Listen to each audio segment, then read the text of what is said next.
Hello friends, welcome to smile talk paramedical channel. Friends, ಈ video ಮಾಡ್ತಾ ಇರುವಂಥದ್ದು diploma health inspector course DH course ವಿದ್ಯಾರ್ಥಿಗಳಿಗೆ. ನಾನು ಯಾವಾಗಲೂ ಸುಮ್ಮನೆ ಇದ್ದಾಗ ಅಥವಾ ಏನೋ ಫ್ರೀ ಟೈಮಲ್ಲಿದ್ದಾಗ ಏನಾದರೂ ಒಂದು ರಿಸರ್ಚ್ ಮಾಡ್ತಾನೆ ಇರ್ತೀನಿ. ಇವತ್ತು ಕೂಡ ನಾವೊಂದು ಈ ಗ್ರೂಪ್ ಆ್ಯಪ್ ಬಂದಿದೆ ನೋಡಿರಿ. ಇವಾಗ AI ಟೆಕ್ನಾಲಜಿ ಯೂಸ್ ಮಾಡುವಂಥದ್ದು ಟ್ವಿಟರ್ ಹ್ಯಾಂಡಲಲ್ಲಿ ತುಂಬ ಈಗ ವೈರಲ್ ಆಗ್ತಾ ಇರುವಂಥದ್ದು ಗ್ರೂಕ್. ಅದು ಈಗ ಈ ChatGPTಗಿಂತಲೂ ಅಡ್ವಾನ್ಸ್ ಟೆಕ್ನಾಲಜಿ ಅಂತ ಹೇಳ್ತಾರೆ ಅದನ್ನು. ಸೊ ಅದನ್ನು ನಾನು ಯೂಸ್ ಮಾಡ್ತಾಯಿದ್ದೀನಿ. ಸೊ ಅದನ್ನು ಯೂಸ್ ಮಾಡಿಕೊಂಡು ಈ ಗ್ರೂಪ್ ಆ್ಯಪ್ ಇದರಲ್ಲಿ AI ಒಂದು ಕ್ವಶನನ್ನು ಕೇಳಿದೆ. ಅದನ್ನು ನಾನು ನಿಮ್ಮ ಜೊತೆ ಶೇರ್ ಮಾಡ್ತೀನಿ. ಸ್ಪೆಷಲ್ ಹೆಲ್ತ್ ಇನ್ಸ್ಪೆಕ್ಟರ್ ಸಂಬಂಧಿಸಿದಂಥ ಕ್ವಶನ್ ಇದೆ ನೋಡಿ ಫ್ರೆಂಡ್ಸ್. ಸಿಂಪಲಾಗಿ ಒಂದು ಕ್ವಶನ್ ಕೇಳಿದೆ ಗ್ರೂಪ್ಗೆ ನಾನು. ಹೇಳಿ, ಕರ್ನಾಟಕದಲ್ಲಿ ಡಿಪ್ಲೊಮಾ ಹೆಲ್ತ್ ಇನ್ಸ್ಪೆಕ್ಟರ್ ಕೋರ್ಸಿಗೆ ಯಾಕೆ ಮಹತ್ವ ಇಲ್ಲ ಅಂತೇಳಿ ಕ್ವಶನನ್ನು ಕೇಳಿದೆ. ಸಿಂಪಲ್ ಆಗಿ ಕೇಳಿದೆ. ಸೊ ಅದಕ್ಕೇನು ಹೇಳ್ತಾ ಇದೆ ಅಂತಂದರೆ ಗ್ರೂಪ್, ಕರ್ನಾಟಕದಲ್ಲಿ ಡಿಪ್ಲೊಮಾ ಇನ್ ಹೆಲ್ತ್ ಇನ್ಸ್ಪೆಕ್ಟರ್ ಕೋರ್ಸ್ಗೆ ಮಹತ್ವ ಕಡಿಮೆ ಇದೆ ಎಂದು ನೇರವಾಗಿ ಹೇಳುವುದು ಸರಿಯಲ್ಲ. ಆದರೆ ಕೆಲವು ಕಾರಣಗಳಿಂದ ಈ ಕೋರ್ಸಿನ ಜನಪ್ರಿಯತೆ ಮತ್ತು ಆಕರ್ಷಣೆ ಕಡಿಮೆಯಾಗಿರುವುದನ್ನು ಗಮನಿಸಬಹುದು. ಅದಕ್ಕೆ ಸಂಭವನೀಯ ಕಾರಣಗಳು ಇದ್ದಾವೆ ಅಂತ ಹೇಳ್ತಾ ಇದೆ. ಸೊ ಒಂದನೇ ಕಾರಣ ಇದು ಹೇಳ್ತಾ ಇದೆ ಗ್ರೂಪ್ ಏನಂದರೆ, ತಾಂತ್ರಿಕ ಮತ್ತು ವೈದ್ಯಕೀಯ ಶಿಕ್ಷಣದಲ್ಲಿ ಹೊಸ ಕೋರ್ಸ್ಗಳ ಜನಪ್ರಿಯತೆ. ಅಂದರೆ ಉದಾಹರಣೆಗೆ ಇತ್ತೀಚಿನ ದಿನಗಳಲ್ಲಿ ಇಂಜಿನಿಯರಿಂಗು, ಫಾರ್ಮಸಿ, ನರ್ಸಿಂಗು ಮತ್ತು ಇತರ ಪ್ಯಾರಾಮೆಡಿಕಲ್ ಕೋರ್ಸ್ಗಳು ಹೆಚ್ಚಿನ ಆದ್ಯತೆ ಪಡೆದಿವೆ. ಈ ಕೋರ್ಸ್ಗಳು ಉತ್ತಮ ಉದ್ಯೋಗಾವಕಾಶವನ್ನು ಮತ್ತು ಹೆಚ್ಚಿನ ವೇತನವನ್ನು ಒದಗಿಸುವ ಸಾಧ್ಯತೆ ಹೊಂದಿವೆ ಎಂದು ಗ್ರಹಿಕೆ ಜನರಲ್ಲಿ ಮೂಡಿದೆ, ಜನರು ತಿಳ್ಕೊಂಡಿದ್ದಾರಂತೆ. ಎರಡನೇದು ಗ್ರೂಪ್ ಹೇಳ್ತಾ ಇದೆ, ಉದ್ಯೋಗಗಳ ಸೀಮಿತತೆ ಅಂದರೆ ಬಾರ್ಡ್ರ್ ಇದ್ದಾವೆ. ಉದ್ಯೋಗದ ಒಂದು ಬಾರ್ಡ್ರ್ ಇದೆ. ಹೆಲ್ತ್ ಇನ್ಸ್ಪೆಕ್ಟರ್ ಕೋರ್ಸ್ ಮುಗಿಸಿದವರಿಗೆ ಸರ್ಕಾರಿ ಉದ್ಯೋಗಗಳು, ನಗರಾಡಳಿತ, ಆರೋಗ್ಯ ಇಲಾಖೆ ಇತ್ಯಾದಿ ಮುಖ್ಯ ಆಯ್ಕೆಯಾಗಿದ್ದರೂ ಈ ಪೋಸ್ಟ್ಗಳ ಸಂಖ್ಯೆ ಸೀಮಿತವಾಗಿದೆ. ಸರ್ಕಾರಿ ನೇಮಕಾತಿಗಳಲ್ಲಿ ಸ್ಪರ್ಧೆ ಹೆಚ್ಚಾಗಿದ್ದು ಖಾಸಗಿ ಕ್ಷೇತ್ರಗಳಲ್ಲಿ ಈ ಕೋರ್ಸ್ಗೆ ಸಂಬಂಧಿಸಿದಂಥ ಅವಕಾಶ ಕಡಿಮೆ ಇರುವುದರಿಂದ ಒಂದು ಕಾರಣವಾಗಿದೆ. ಓಕೆ, ಇದು ಕೂಡ ಒಂದು ಹೇಳಿದರು. ನೆಕ್ಸ್ಟ್ ಮೂರನೇ ಕಾರಣ ಹೇಳ್ತಾ ಇದೆ ನೋಡಿ ಗ್ರೂಪ್, ಪಠ್ಯಕ್ರಮದ ಹಳೆಯ ಪಠ್ಯಕ್ರಮ ಇದೆ ಅಂತ. ಕೆಲವರು ಈ ಕೋರ್ಸ್ ಪಠ್ಯಕ್ರಮವು ಆಧುನಿಕ ಆರೋಗ್ಯ ಸವಾಲುಗಳಿಗೆ, ಉದಾಹರಣೆಗೆ ಡಿಜಿಟಲ್ ಹೆಲ್ತ್, ಎಪಿಡೆಮಿಯಾಲಜಿ ಸಂಪೂರ್ಣವಾದ ಹೊಂದಿಕೊಳ್ಳದೆ ಇರಬಹುದು ಎಂದು ಭಾವಿಸಬಹುದು. ಇದರಿಂದ ವಿದ್ಯಾರ್ಥಿಗಳು ಹೊಸ ತಂತ್ರಜ್ಞಾನ ಮತ್ತು ಕೌಶಲ್ಯ ಆಧಾರಿತ ಕೋರ್ಸ್ಗಳತ್ತ ಒಲವು ತೋರಿಸುತ್ತಾರೆ. ಇದು ಹಳೆಯ ಪದ್ಧತಿ ಇರುವುದರಿಂದ ಇಲ್ಲಿ ಹೊಸ ಡಿಜಿಟಲ್ ಟೆಕ್ನಾಲಜಿ ಬಗ್ಗೆ ಇದರಲ್ಲಿ ಓದಲಿಕ್ಕೆ ಸಾಧ್ಯವಿಲ್ಲ. ಹೀಗಾಗಿ ಇದು ಒಂದು ಕಾರಣ ಆಗಿರ್ಬೋದು. ಆಮೇಲೆ ನಾಲ್ಕನೇ ಕಾರಣ ಎಂದರೆ ಸಾಮಾಜಿಕ ಗೌರವ ಮತ್ತು ಆದಾಯದ ಗ್ರಹಿಕೆ. ಸೊ ಇಲ್ಲಿ ಹೆಲ್ತ್ ಇನ್ಸ್ಪೆಕ್ಟರ್ ಉದ್ಯೋಗವನ್ನು ಕೆಲವರು ಕಡಿಮೆ ಗೌರವದ ಅಥವಾ ಕಡಿಮೆ ಆದಾಯದ ಕೆಲಸ ಎಂದು ಪರಿಗಣಿಸಬಹುದು. ಆದರೂ ಇದು ಸಾರ್ವಜನಿಕ ಆರೋಗ್ಯದಲ್ಲಿ ಪ್ರಮುಖ ಪಾತ್ರ ವಹಿಸುತ್ತದೆ.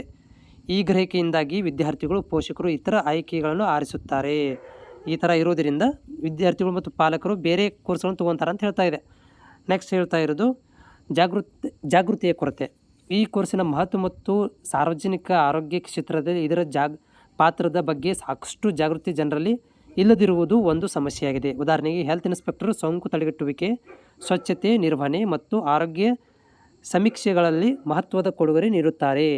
ಆದರೆ ಕೆಲಸದ ಮೌಲ್ಯವನ್ನು ಜನರು ಸಂಪೂರ್ಣವಾಗಿ ಅರ್ಥ ಮಾಡಿಕೊಂಡಿರದಿರಬಹುದು. ಅಂದರೆ ಅರ್ಥ ಮಾಡಿಕೊಂಡಿಲ್ಲ ಅಂತ ಅನ್ನಿಸ್ತಾ ಇದೆ ಜನರು.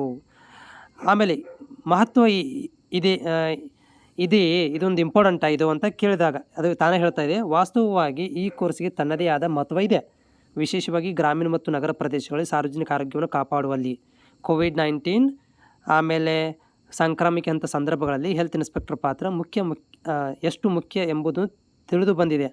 ಆದರೆ ಉದ್ಯೋಗ ಮಾರುಕಟ್ಟೆಯ ಬದಲಾವಣೆ ಮತ್ತು ಆದ್ಯತೆಗಳು ಈ ಕೋರ್ಸ್ ಬೇಡಿಕೆಯನ್ನು ಕಡಿಮೆ ಮಾಡಿರಬಹುದು ಅಂತ ಹೇಳ್ತಾ ಇದೆ. ನೆಕ್ಸ್ಟ್ ಒಂದು ಕ್ವಶನ್ ಕೇಳಿದೆ ಗ್ರೂಪ್ಗೆ, ಹೆಲ್ತ್ ಇನ್ಸ್ಪೆಕ್ಟರ್ ಉದ್ಯೋಗ ಅವಕಾಶಗಳು ಅಂತ ಕೇಳಿದಾಗ ಸೊ ಅದು ಹೇಳ್ತಾ ಇದೆ ನೋಡಿ, ಕರ್ನಾಟಕದಲ್ಲಿ diploma in health inspector course ಮುಗಿಸಿದವರಿಗೆ ಉದ್ಯೋಗಾವಕಾಶ ಬಗ್ಗೆ ಮಾಹಿತಿ ಇಲ್ಲಿದೆ. ಈ ಕ್ಷೇತ್ರಗಳಲ್ಲಿ ಉದ್ಯೋಗಗಳು ಮುಖ್ಯವಾಗಿ ಸರ್ಕಾರಿ ಮತ್ತು ಕೆಲವೊಮ್ಮೆ ಖಾಸಗಿ ವಲಯದಲ್ಲಿ ಲಭ್ಯವಾಗುತ್ತವೆ. ಇವುಗಳನ್ನು ಒಟ್ಟಾರೆಯಾಗಿ ನೋಡೋಣ. ಏನು ತೋರಿಸೋದು ಒಂದಿದ್ದು ನಗರಾಡಳಿತ ಸಂಸ್ಥೆಗಳು, ಮುನ್ಸಿಪಲ್ ಕಾರ್ಪೊರೇಷನ್ದಲ್ಲಿ ಹೇಳ್ತಾ ಇದೆ. ಉದಾಹರಣೆಗೆ ಬೆಂಗಳೂರು ಮಹಾನಗರ BBMP, ಮೈಸೂರು ನಗರಾಡಳಿತ ಇತ್ಯಾದಿ ಸ್ಥಳೀಯ ಸಂಸ್ಥೆಗಳಲ್ಲಿ ಹೆಲ್ತ್ ಇನ್ಸ್ಪೆಕ್ಟರ್ ಹುದ್ದೆಗಳು ಇರುತ್ತವೆ. ಇಲ್ಲಿ ಸ್ವಚ್ಛತೆ, ಕಸ ವಿಲೇವಾರಿ ಮತ್ತು ಸಾರ್ವಜನಿಕ ಆರೋಗ್ಯ ಕಾರ್ಯಕ್ರಮಗಳ ಮೇಲ್ವಿಚಾರಣೆ ಮಾಡುವ ಕೆಲಸ ಇರುತ್ತದೆ. ನೇಮಕಾತಿ ಹೆಂಗೆ ಮಾಡ್ಕೊತಾರೆ, KPSC ಮುಖಾಂತರ ಆಯ್ಕೆ ನಡೆಯುತ್ತದೆ ಅಂತ ಹೇಳ್ತಾ ಇದೆ. ಎರಡನೇದು ಆರೋಗ್ಯ ಮತ್ತು ಕುಟುಂಬ ಕಲ್ಯಾಣ ಇಲಾಖೆಯಿಂದ ಕೂಡ ನೇಮಕಾತಿ ಆಗುತ್ತೆ. ರಾಜ್ಯ ಆರೋಗ್ಯ ಮತ್ತು ಆರೋಗ್ಯ ಇಲಾಖೆಯಲ್ಲಿ ಗ್ರಾಮೀಣ ಮತ್ತು ನಗರ ಪ್ರದೇಶ ಸಾಂಕ್ರಾಮಿಕ ರೋಗ ನಿಯಂತ್ರಣ ಮತ್ತು ಆರೋಗ್ಯ ಶಿಬಿರಗಳು, ಸಮುದಾಯ ಆರೋಗ್ಯ ಕಾರ್ಯಕ್ರಮಗಳಲ್ಲಿ ಕೆಲಸ ಮಾಡಲು ಅವಕಾಶ ಇರುತ್ತದೆ. ಇಲ್ಲಿ ಗ್ರೂಪ್ ಸಿ ಹುದ್ದೆ ಅಂತ ತೊಗೊತೀವಿ. ಇದಕ್ಕೆ 25ರಿಂದ 40 ಸಾವಿರ ರೂಪಾಯಿ ಆರಂಭಿಕ ವೇತನ ಇರ್ತೈತಿ, ಸರ್ಕಾರಿ ಗ್ರೇಡ್ ಆಧಾರದ ಮೇಲೆ ಅಂತ ಹೇಳ್ತಾ ಇದೆ. 3ನೇದು ಪಂಚಾಯತ್ ರಾಜ್ ಇಲಾಖೆ. ಗ್ರಾಮೀಣ ಪ್ರದೇಶಗಳಲ್ಲಿ ಪ್ರಾಥಮಿಕ ಕೇಂದ್ರಗಳು, PHC ಮತ್ತು ಗ್ರಾಮ ಪಂಚಾಯತ್ ಮಟ್ಟದಲ್ಲಿ ಸ್ವಚ್ಛತೆ ಮತ್ತು ಆರೋಗ್ಯ ಕಾರ್ಯಕ್ರಮಗಳು ಹೆಲ್ತ್ ಇನ್ಸ್ಪೆಕ್ಟರ್ಗಳನ್ನು ನೇಮಿಸಿಕೊಳ್ಳಲಾಗುತ್ತದೆ. ಆಮೇಲೆ ರಾಷ್ಟ್ರೀಯ ಆರೋಗ್ಯ ಮಿಷನ್ NHM ಅಡಿಯಲ್ಲಿ ಕೂಡ ಇವರೇನು ಮಾಡ್ತಾರೆ, ಸಮುದಾಯ ಆರೋಗ್ಯ ಕಾರ್ಯಕರ್ತರು ಅಂತೇಳಿ ಕೆಲಸ ಅವಕಾಶ ಇರುತ್ತದೆ ಅಂತ ಇದು ಹೇಳ್ತಾ ಇದೆ.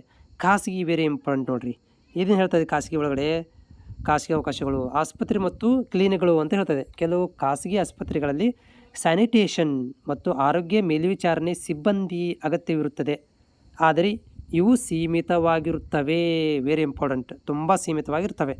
ಆಮೇಲೆ ನೆಕ್ಸ್ಟಲ್ಲಿ NGOಗಳಲ್ಲಿ ಆರೋಗ್ಯ ಮತ್ತು ಸ್ವಚ್ಛತೆ ಸಂಬಂಧಿಸಿದಂಥ NGOಗಳಲ್ಲಿ ಪ್ರಾಜೆಕ್ಟ್ ಆಧಾರಿತ ಕೆಲಸಗಳು ಲಭ್ಯವಾಗಬಹುದು NGOಗಳಲ್ಲಿ. ಬಟ್ ಇಲ್ಲಿ ಇದು BPH ಆದವರಿಗೆ, MPH ಆದವರಿಗೆ ತೊಗೊತಾ ಇದ್ದಾರೆ. ನಮ್ಮ DH ತೊಗೊಂಡಿಲ್ಲ, ಇನ್ನೋರಿಗೆ ತೊಗೊತಾರೆ. ತುಂಬ ಅದು ಕೂಡ ಬಂದಾಗಿದೆ. ಮತ್ತು ಕಾರ್ಪೊರೇಟ್ ಕಂಪ್ನಿಗಳಲ್ಲಿ, ಕೆಲವು ಕೈಗಾರಿಕೆಗಳಲ್ಲಿ ಉದ್ಯೋಗಿಗಳ ಆರೋಗ್ಯ ಮತ್ತು ಸುರಕ್ಷತೆಗಾಗಿ ಹೆಲ್ತ್ ಇನ್ಸ್ಪೆಕ್ಟರ್ ನೇಮಿಸುತ್ತಾರೆ. ಇದು ನಿಜ ಇದೆ, ಅಲ್ಲಿ ಡಿಗ್ರಿ ತೊಗೊತಾರೆ ಅವರು. ಆಮೇಲೆ ಉದ್ಯೋಗಗಳ ಪಡೆಯುವ ಮಾರ್ಗ ಹೆಂಗೆ ಅಂದರೆ ಪರೀಕ್ಷೆ ಮತ್ತು ನೇಮಕಾತಿ ಮುಖಾಂತರ KPSC ಮುಖಾಂತರ ಪಡ್ಕೊತೀರಿ. ಅರ್ಹತೆ ಡಿಪ್ಲೊಮಾ ಹೆಲ್ತ್ ಇನ್ಸ್ಪೆಕ್ಟರ್ ಆಗಿರಬೇಕು. ಮತ್ತು ಸಮ್ಟೈಮ್ಸ್ ಇದು 12ನೇ ತರಗತಿಗೆ ಸಂಬಂಧಿತ ಅನುಭವ ಸಾಕಾಗಬಹುದು ಅಂತ ಹೇಳ್ತಾ ಇದೆ. ಆಮೇಲೆ ಕೌಶಲ್ಯನೂ ಕೂಡ ಇದು ಕೇಳ್ತಾ ಇದೆ. ಸಾಮಾನ್ಯವಾಗಿ ಸ್ಥಳೀಯ ಕೌಶಲ್ಯ ಇದ್ದೇ ಇರುತ್ತೆ. ಸಂವಹನ ಕೌಶಲ್ಯ ಅಂದರೆ ಕೇಳೋದು, ಮಾತಾಡೋದು, ಆಮೇಲೆ ಆರೋಗ್ಯ ನೀತಿಗಳ ಬಗ್ಗೆ ತಿಳುವಳಿಕೆ ಇರೋದು ಅಂತ ಕಾಮನ್ ಆಗಿದ್ದೇ ಇರುತ್ತೆ. ಅದಾದ ನಂತರ ನೆಕ್ಸ್ಟ್ ನೋಡ್ತಾ ಇದ್ದೀರಿ 25ರಲ್ಲಿ ಉದ್ಯೋಗ ಸಾಧ್ಯತೆನಾ ಅಂತ ಇದು ತಾನೇ ಹೇಳ್ತಾ ಇದೆ. ಸೊ ಪ್ರಸ್ತುತ ಮಾರ್ಚ್ 20 ಈಗ ಅಂದರೆ 26ನೇ ತಾರೀಕಿಗೆ ನಾನು ಇದನ್ನು ಮಾಡಿದ್ದೆ ಗ್ರೂಪ್ಗೆ. ಯಾವುದೇ ನಿರ್ದಿಷ್ಟ ಹೆಲ್ತ್ ಇನ್ಸ್ಪೆಕ್ಟರ್ ನೇಮಕಾತಿ ಸೂಚನೆ ಬಿಡುಗಡೆಯಾಗಿಲ್ಲ. ಆದರೆ ವರ್ಷದ ಮಧ್ಯದಲ್ಲಿ ಜೂನ್ ಜುಲೈ ಮಂತಲ್ಲಿ ಬಜೆಟ್ ನಂತರ ಸರ್ಕಾರಿ ಇಲಾಖೆಗಳಲ್ಲಿ ಹೊಸ ಉದ್ಯೋಗಗಳ ಭರ್ತಿಗೆ ಪ್ರಕ್ರಿಯೆ ಆರಂಭವಾಗೋ ಸಾಧ್ಯತೆ ಇದೆ. ಆರೋಗ್ಯ ಇಲಾಖೆಯ ಹೊಸ ಯೋಜನೆಗಳು ಅಥವಾ ಸ್ವಚ್ಛ ಭಾರತ್ ಮಿಷನ್ಗಳ ಕಾರ್ಯಕ್ರಮಗಳ ಉದ್ಯೋಗಾವಕಾಶವನ್ನು ಹೆಚ್ಚಿಸಬಹುದು ಅಂತ ಇದು ಹೇಳ್ತಾ ಇದೆ. ಇದು ಎಷ್ಟು ಸರಿ ಏನೋ ಹಾಗೆ ನಮ್ಮ ಹೆಲ್ತ್ ಇನ್ಸ್ಪೆಕ್ಟರ್ಗೆ ಯಾವುದು ಪರ್ಫೆಕ್ಟ್ ಆದಂಥ ಒಂದು ಉತ್ತರ ಕೂಡ ಈ ಹೈ ಟೆಕ್ನಾಲಜಿ ಏನು ಕೂಡ ಕೊಡಲಿಲ್ಲ.